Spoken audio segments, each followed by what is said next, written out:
कैसे कैसे लागेगा मोना भोला दीवाना का बैगा गुनिया सूजी देवा दे बैगा गुनिया सूजी देवा हूँ बैगा गुनिया सूजी देवा हूँ बैगा गुनिया सूजी देवा हूँ बैगा गुनिया सूजी देवा हूँ का बीमारी बताना कैसे कैसे लागेगा मोना भोला दीवाना का बैगा गुनिया सूजी देवा दे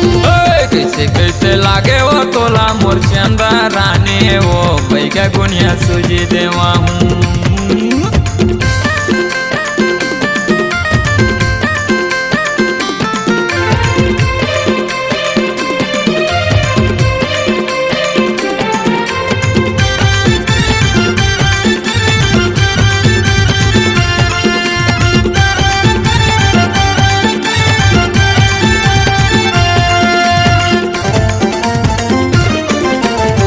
बने बैगा जाना थोरानी केवरा बस्ती जाए पर ही वो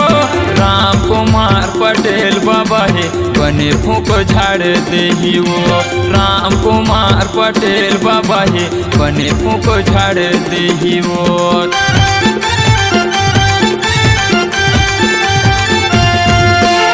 बने बैगा जाना थोरानी केवरा बस्ती जाए पर ही वो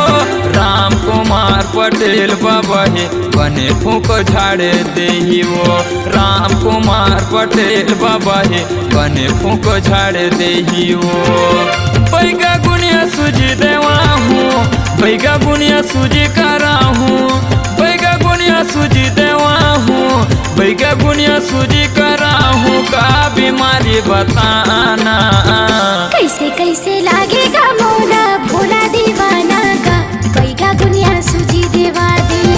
कैसे कैसे लागे वो तोला मोर चंदा रानी वो बैगा गुनिया सूजी देवा हूँ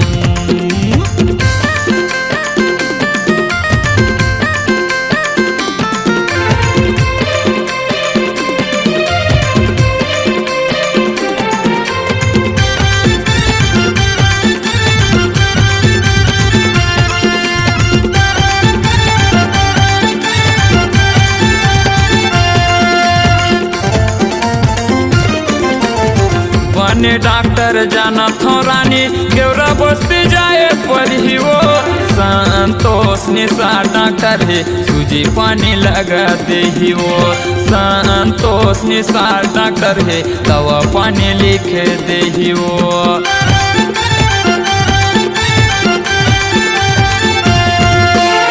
बने डॉक्टर खोजे हम रानी गेवरा बस्ती जाए पर ही वो संतोष निशा डॉक्टर है बाटल तोला चढ़ा दे ही वो संतोष निशा डॉक्टर है दवा पानी लिख दे ही वो बैगा गुनिया सूजी देवा हूँ बैगा गुनिया सूजी करा हूँ बैगा गुनिया सूजी देवा हूँ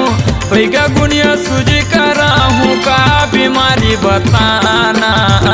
कैसे कैसे लागेगा मोना भोला दीवाना का बैगा गुनिया सूजी देवा दे कैसे कैसे लागे वो तोला मोर चंदा रानी वो बैगा गुनिया सूजी देवा हूँ बैगा गुनिया सूजी देवा हूँ बैगा गुनिया सूजी करा हूँ बैगा गुनिया सूजी देवा हूँ बैगा गुनिया सूजी करा हूँ का बीमारी बताना कैसे कैसे लागेगा मोना भोला दीवाना का बैगा गुनिया सूजी देवा दे